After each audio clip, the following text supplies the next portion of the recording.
Have you guys ever noticed how in some apps, as soon as you type something, it instantly appears on the screen? You don't need to refresh or do anything, it just instantly appears on the screen. How that happens?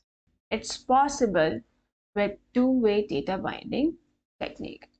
Hi minasan, I'm your teacher and my name is Ruchi Pundora. In this video, we are going to learn about two-way data binding technique. So what's a two-way data binding technique? It's very important. Listen carefully.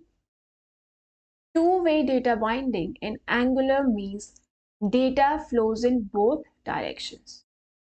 From TypeScript file to HTML file, from HTML file to TypeScript file. So now we have already studied property binding and event binding. And we know in property binding, we are sending the data from TypeScript file to HTML file, correct? And in event binding, we are sending the data from HTML file to, correct, TypeScript file. In two-way data binding, both are happening. The data is flowing from TypeScript file to HTML and HTML file to TypeScript. So in real time, the data is flowing in both directions. So your HTML file is updated with correct data and your TypeScript file is updated with correct data. So it always keeps your view in sync with your TypeScript file. One more thing to mention, as you can see, two-way data binding technique is also a combination of your property and event binding. Now let's learn about the syntax of two-way data binding.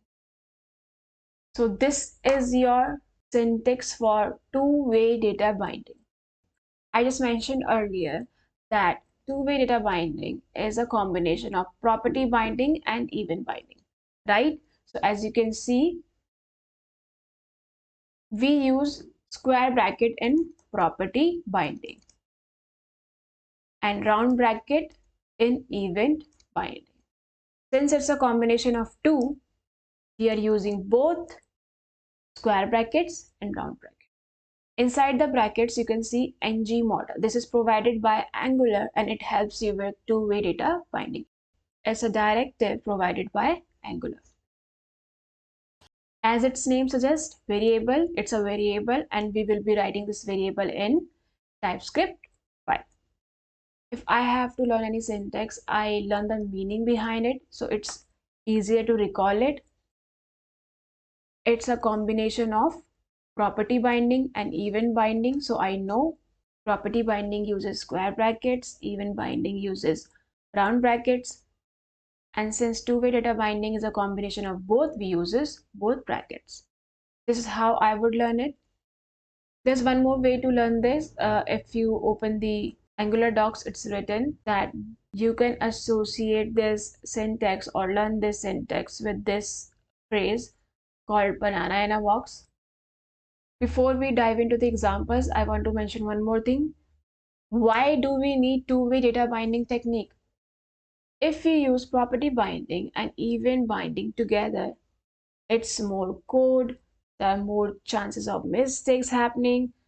So two-way data binding simplifies this into a single line, which is way more easier to read and understand and implement as well. So let's do an example of this. So now I will create a username field.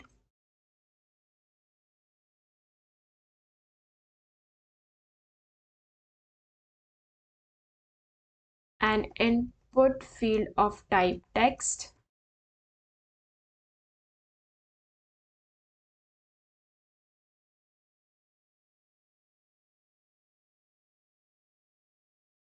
And whatever the username field is will be stored in a variable. So let's create the variable username.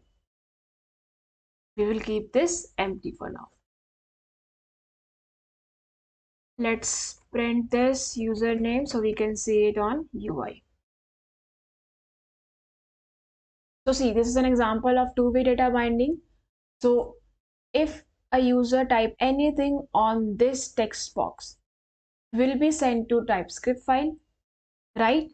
And whatever is on TypeScript file the data will go to the UI. So the data is flowing in both directions. So now let's implement this. We need to write both brackets, square and round, and inside this we need to write ngModel.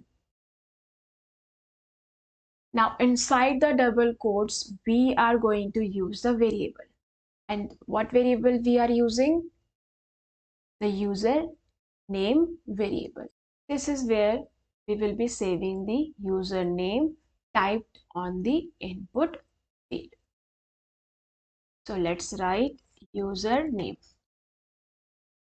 So now let's go to the UI, write Ruchi Pundora.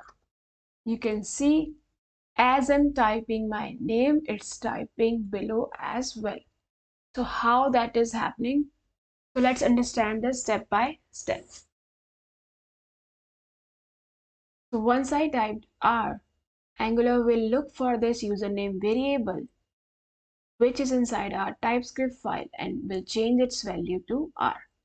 And once its value is changed to R, this will display R. It will not be blank anymore. So at the start of the video, I mentioned a line that it keeps the data in sync. So as you can see, you are seeing only the fresh data. If I'll type A, the fresh spelling of Ruchi Pundora is displayed. So it's keeping your TypeScript file and HTML file in sync.